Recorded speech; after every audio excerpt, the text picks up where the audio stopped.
Nyakura magajwang kamara mara mintiraka utulu makene maro kie chendono mara chunchwa kachel koda Reverend Father John Pesawan mar Coptic Church modore bono makisum nyakura magajwang waka utulu makene mara chupo kande manomi wagoko demba kanedo chalona nyakura magajwang no chako nade to weche maglamo bende chalona nyakura magajwang mi wan kandie mar gomba kachel koda bende gino mosebedo ka wachre amenga nyakura magajwang kalora kachel koda masira mosebedo ka timore gongo makisumo chutho to apana mawuoka nyakura magajwang about my Coptic Church. Mekete mana kanyo kama chako twag na chikoro mjunga chel kachel kino kanyo kama dita chino and Steve James nyakwa nyoronyo wane mato chunyo nagi TV adundo jaluwa chel kachel kawuka nisina maduong mar Coptic Church.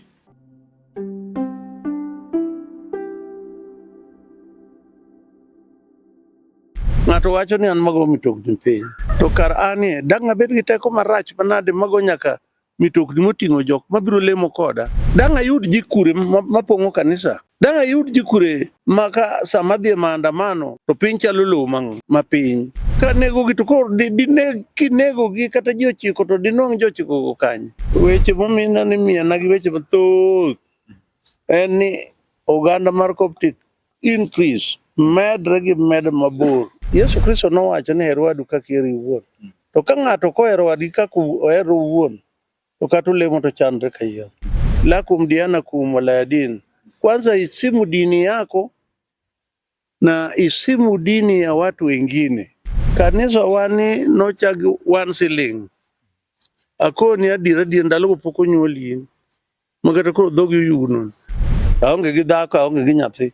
Aonge gi dhako kaka Bishop Okoth nyicha aonge gi dhako. Aonge gi dhako kaka Boris Otunga aonge gi dhako.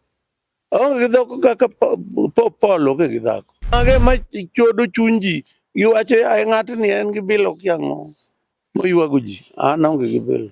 Nyasaye wuora ni chweya na onge wachna kod ng'ato. Nyasaye wuora ni chweya na lami ae Jehova.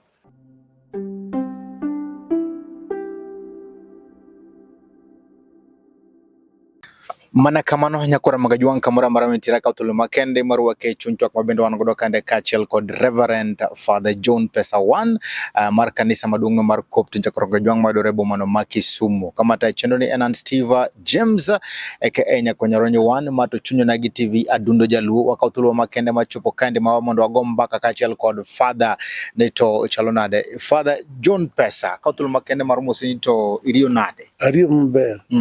Ariyo maber. Iriyo maber kabisa. Ariyo maber mana wach mancho chwanya to accident mancho timore Dharangach kacha. Mancho chwanyo chunya kabisa. Mobuoga. Kamano. Wadonjo kandi to bendo wayudo ka bende ne pod audich matine weche mag lamo kama wacho no mondo wariti ne mondo itiek mondi wano ka bende oganda ma athos pod ne lamo. Wan lamo my Bishop bar Kisumu Diocese. To naparo na ahero Yesu Kristo wuod Nyasaye ndalando ni bisobe duto magwa mag Kenya kata mag Afrika kata magwa ma joluo ma Kisumu ka wahere kendwa kikwa kuodre kikwa ting' wach ng'ato water kamoro kikwa yanyre ni Sakaola jo Sakaola gin jo Sakaola ne ging'eyo gima ne gitimo Sakaondgi no. To ng'atin luongo ni Sakaola to kia gino. Miyo an ok ahero Yesu Kristo nowacho ni her wadu kaka iheri iwuon. To ka ng'ato kohero wadgi kaka ohero owuon to kata ulemo to chandre kayia. Ge pinyruodh polo to dwarore ni ka ihero wadu kaka iheri iwuon ok ikuodhe. Bishop ma jakuoth kata padri ma jakuoth mano wachne. Awinjo ki tugo weche mag Shakaola matin. Shakaola bende ne wacho ni maka bende ne jalo ma bende koro nokawo jo Kristo kendo ne wuondo gi kano nego gi marach kabisa. Na kia kata nen pok anene. Nanene me gine. Nanene me sinema gine dichiel. Kocha nyiso ni Coptic Church anjo ki wacho ni wan gi Father ma Kisumu branch. Coptic Church ni en gi branches maromo nade? Otimo tanda uwaya. We momiyo ji kwiny koda. Weche momina ni miena gi weche mathoth en ni oganda mar Coptic increase medre gi med mabor. Kisumu ka en gi kanisa nade? Mopogore gi mama headquarter. Uri kanisa boro. Kanisa boro. Wan kanisa boro. Kisumu kende. Luni Kisumu. Archdiocese. Somabiro kama waneno bandeche mopogore opogore, en kanisa ma international yudo e pinje mopogore gi Kenya. Odore Kenya. Nyaka Tanzania, nyaka Uganda, Britain wan gi jogewa man kuro. To gin kanise mogurore ma ji muol, kendo wan otamwa ni ok wacha din moro. Wan okwerwa ni kik wacha din moro. En lakum dianakum wala din. Kwanza isimu dini yako na isimu dini ya watu wengine. Isimu dini yako na isimu dini ya watu wengine. Kwa hivyo din marwa odagni kikicha din moro. Kendo kicha din moro to wanyalo penje nya gimomiyo iwacho marach. Ka Nyasaye manoloso din cha, ni penjo Nyasaye ni mano din marach. Wan wakia wacho gik maricho kuom jowetewa mane Nyasaye ochweyo. Ok wanyal wuoyo kuom mwandu ng'ato, kendo ok wanyal wuoyo kuom jengo mar ng'ato. Ok wawachi. Ino ndalani kako gerni. Kanisa wani nochagi 1 shilling. Akoni adira ndalo pok onyuoli. Magata koro dhogi yugno. Kanisa ni ne chagi 1 shilling. 1 shilling ne mano wawilo. To wang'iyo go simiti. Ndalo go simiti 60. Nyaka simiti bedo 300. Koro dini wan wapuonjo chiwo mamuol. Ok ni kata kichipo tichipo gi lasima. Joma onge go wakonya konya. Joma nigo wakonya konya. Koro gimotamo wang' jomoko ni joma nodhiero donje kanisa waka kodhiendi. Ruoth Nyasaye oting'o malo ma kata kibiro ka wuoda chieng' riwruok. Mtok opong'o kata en mtok Jakoptik te. To moko king'iyo to noa mier modhier ma ji nyiera. Chieng' mar adhi Alego natero wuoyi moro manosechango ka mabe ok adwa ulo nyinge. To wuoyi ni kanatere Alego to anong ka gin e ute lum moko maricho. Akone dalani abiro lemo ma dalani obed mabati te. Ji noolo lak no kako jaliwondo jogi. Magi e jolemo ma wuondo ji. Sani wuoda dhi ne grofa moger. Grofe. Yawuoyi ogedo mane jokong'o mana Manyata ka. Gine kanyo iluongo Obunga ka. Mane ji methe. Kendo ka jomoko ka wuoyo e wachna to ywak aywaka. Miya wacho ni emomiyo jodinde kwiny koda, jodinde ma kwiny koda. Ing'e ni jadin moro omiyo opogo kijande pesa mondo ka kadho to yanya. Oluonga bed kiyanyiga. Osiko obed ko inwang' ka yanya ng'at achiel. Ka itera pap ndege ma polise kowa tera pap ndege omake. Gige na oloko mnang'o ataro make ka kinya duogo. To duogo piyo mano weye. Koro okang'en to walemo nade. Ka wajolemo ni koro walamo Nyasach polo milame manie polo. An awacho Nyasaye wuora ni chweya an aonge wachna kod ng'ato. Nyasaye wuora ni chweya an alami yaye Jehova. Nyasaye mar Musa gi Elija gi jonabi. Aonge wachna kod dinde an aonge wachna kod ng'ato. Aonge wachna kod dinde aonge wachna kod ng'ato. An jawer be. An mapuonjo dala Nruki wer. Mano wuoda masedago dalana ka. Kiwacho ka ni kanisni moko osebedo ka bende ok dwarre kodi, gichulo vijende ma bende koro osebedo ka chal ka gima bende giketho nyingi. Otamore kethore. Gimomiyo otamore kethore.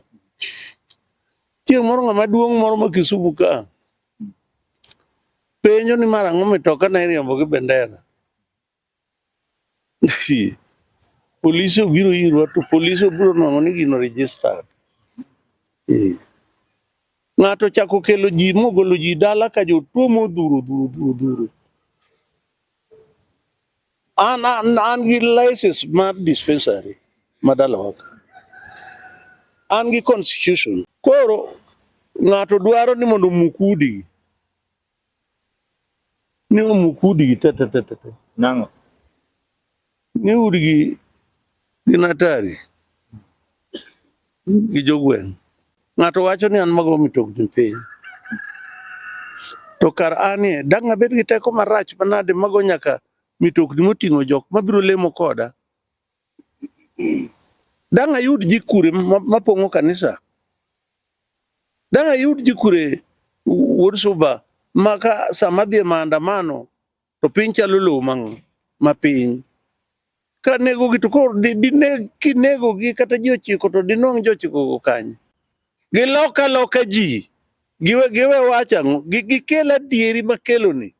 Gikel adieri ma Nyasaye nomiya mondo ami ji. An be abiro tho. Ndalo na mar tho be chiega. Kata ka ng'ato rach kodi to weya tho biro nigo. Kata tiyo. Jok mabende osebedo kale kata kanisni mamoko gi ing'e gi kanisni magi kata jok mabende gin jodolo koso gin agina jopiny. Archbishop be. Mang'ata achiel en Archbishop Dr. Kianga. Ata an Reverend Father John Pesa Wan. Ano kan doctor. Kagoro doctor of Divinity. Ema kwiny gi din machielo. Doctor of Divinity ema rach gi din machielo. Akoni ni chieng' moro na ayudo wich kuot kamoi kama President Moi pod nitie. Ji wuok ka to ji odhi kamoi. An be adhi. To ng'at no ololo mtoka to dhi wuok gi GSU ka. Ni kik yien mtoka na mondo kadhi. Na dong' e dharangach kenda ng'at adi. Ng'at achiel kama. To kang'e ni ng'ama nowacho ang'o kor ka winjo kigo oba chani to ng'ato ni kanyo ni Father Pesa. Ni kone odonj piyo. Ano Moi ogolo chik. Moi ogolo chik akia kata en manogolo kata ng'a.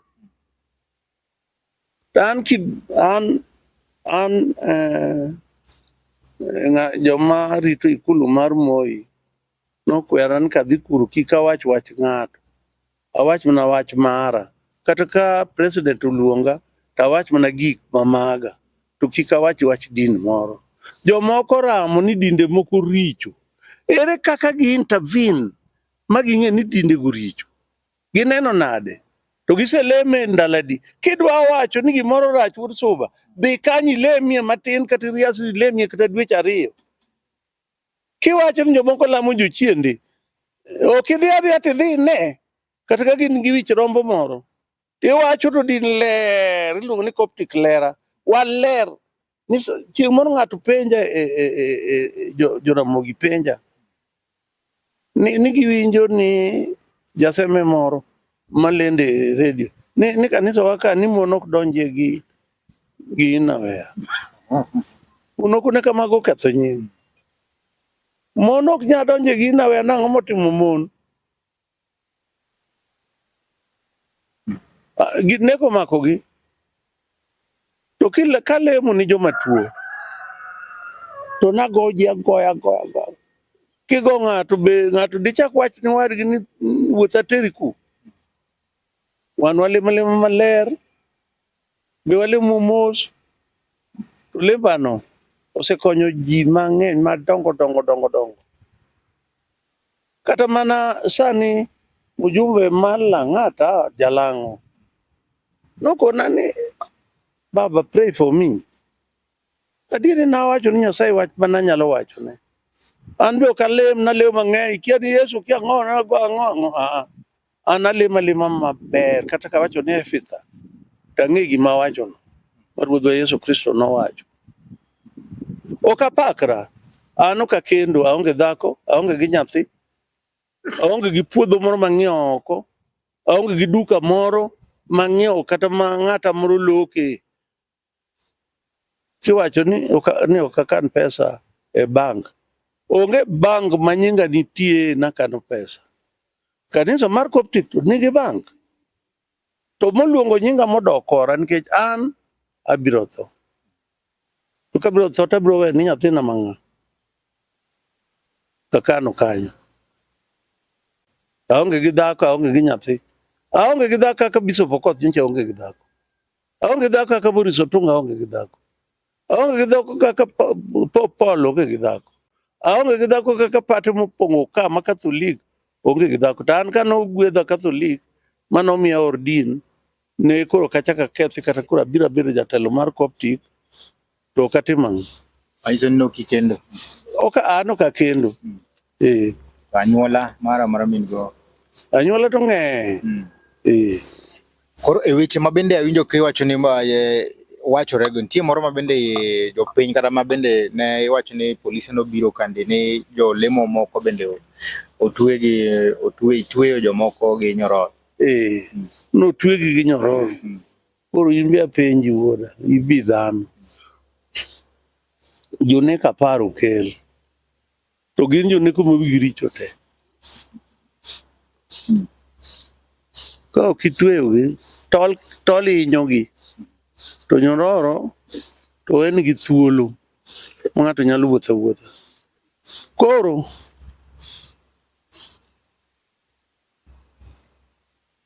janeko nyalo hinyo nyawadgi. Kamano wadonjo ofis kacha cha waneno kae bende pichni migo gi jotelo mopogore opogore. Waneno gi pichani gi Mwai Kibaki, pichani gi Moi, gi Uhuru. To ok aneno pichani gi Ruto. Pichani gi Ruto nitie. An ok adhi. An iluonga. Kaka Mwai Kibaki nobiro nyaka dalana ka. Kaeto oluonga Nairobi. Obiro nyaka dala ka. Obiro kodhi yo Kakamega to odonjo dalana ka. Mobet piny. Mowuoyo kode. Mong'isa kama odwara Nairobi e Ikulu. To era nagi ng'ane gi Moi.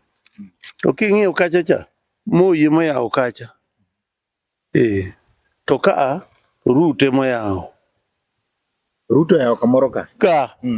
Adhi neno. Ok di gin gik ma miriambo.